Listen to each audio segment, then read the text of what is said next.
The AVIXA Exchange was set up 3 years ago to, I guess, consolidate communication between people within the AV industry. There's lots of ways that people communicate, whether it's through certain forms of social media, via email, or phone calls. But what the AVIXA Exchange is trying to do is create communities in one place specific to this industry. And the reason for that is there's a problem with how people are getting accredited. Also, there's a skills gap, so people are looking for like new talent, or people are just want to ask questions about new types of technology or new types of projectors, etc. So that's why it was set up. In the space of 3 years, we've now got 50,000 registered users who are using it regularly to find out things, to challenge people's views on new types of technologies within this space. And the AVIXA Exchange Live, which is what I'm part of, is to create the actual live community that comes from that ultimately.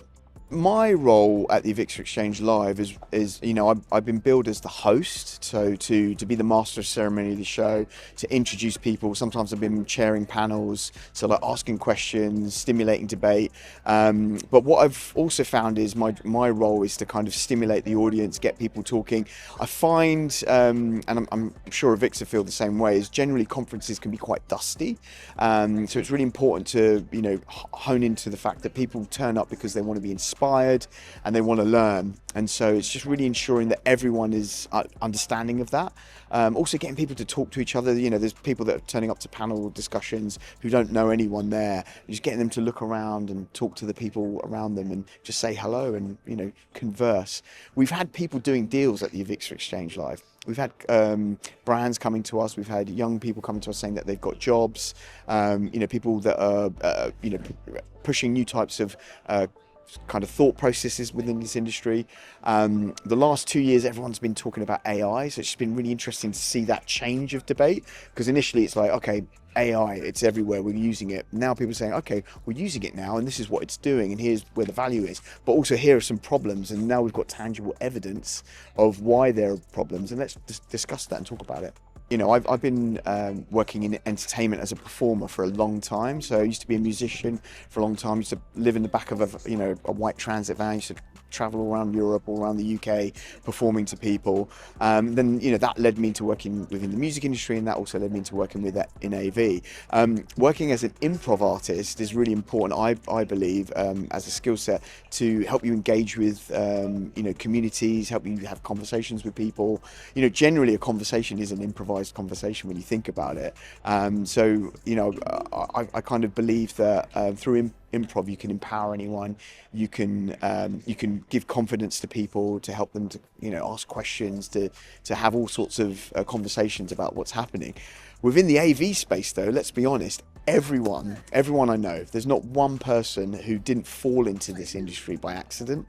And generally a lot of these people that are in this industry come from entertainment. They've worked in theatre, they've worked as a musician, they've worked as an actor, and that's kind of where they've started, and then they've ended up becoming engineers, whether it's through lighting, working as a VJ, working just working with servers to make show controls like work, etc. That's kind of where they've started, and that passion for creativity has been brought, is what kind of like the linchpin of the AV industry. And it's interesting because I meet a lot of people in this space who shy away from the fact that they play guitar or that they get up on stage on the weekends and perform in front of loads of people. But the reality is everyone here respects that and actually comes from it. And it should be something that we all talk about more and embrace. I'm so happy that you asked that question. There's been two key debates that have happened over the last few years, but have been really scrutinised this year in a positive way. The first one I want to talk about is like diversity. So when I started working on the AVIXA Xchange Live, there was always this discussion about diversity. Is there a diversity problem within the AV industry, and how do we change that? And the reality is there has been a problem, and people are working towards changing it, but it's just interesting to hear what people are talking about it, to hear what people are saying about it now.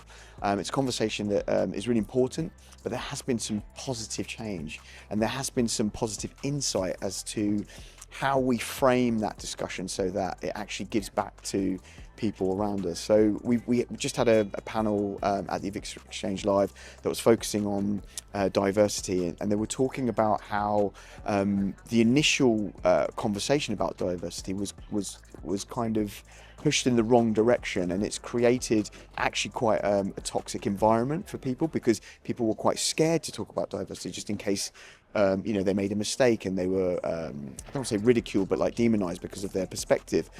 So we were talking about that today. So that was a surprise, because I think people were afraid to be a certain way within this diversity conversation. But on the other hand, just seeing the amount of diversity here at ISE, it's changed dramatically, specifically over the last 5 years. And it's just wonderful to see not just a diversity of people, at this conference, but also diversity of perspectives and different opinions, and also challenges of those opinions as well. So that's the first one. Second one is AI. Last year, that was the buzzword, AI. AI is here, it's here to stay. But no one was asking why is it here, and why is it here to stay, and where is it causing problems, and where is the value. And we actually had some really positive discussions about where AI is and now why it's part of human behavior, and how it's changing everything that we do, how it's changed everything we do. Over the last few years, lots of people talking about 4K LED, 8K LED. Now there's so much value here for someone that wants to express a narrative using projection or a screen. And what I mean by that is there's so much diversity of creativity. If you have an idea, you can, instead of letting the technology lead where that creativity goes, the creativity is actually, dictating what type of technology to use, and that's made this market so much more competitive. There's so many more suppliers now. There's so many more competitors, and each one of them has some form of niche that is unique to them. So if you're someone looking at using these types of technologies, you've got choice. And it's not just about how great the technology is, because all of this technology is great, but it's also about what sort of creative connection you have with that supplier.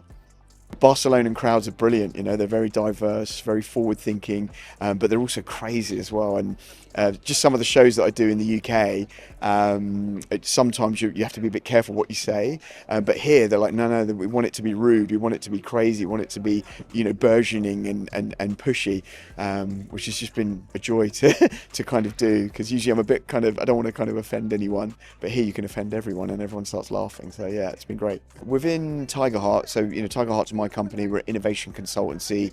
We work with businesses, predominantly like brands that are interested in expressing their narratives in new and exciting ways using tech. We also work with technology companies that are looking to target these types of businesses and push their technologies in front of them. But I've just been hired by SGK, which is a design agency based in London. They're a worldwide agency, and they're expanding their digital team, and I'm heading that up. Been there 4 months now, and it's great. They've got a huge heritage of fantastic brands that they've been working with for the last 50 years. They've started to do digital things, and now they need to kind of enhance that. And so I've started working with them to initially start running the digital arm of the business, but then as we grow, start to bring in more people and hopefully develop a team within SGK to deliver brand experiences using new and emerging technology. Thank you so much. I really appreciate everyone at AV Magazine. I really appreciate what you guys do. It's just so wonderful to actually have a community of people that really have a voice with regards to AV. And also AV Magazine, you also challenge people's perceptions and perspectives, and that's important when it comes to journalism in this industry. Appreciate you.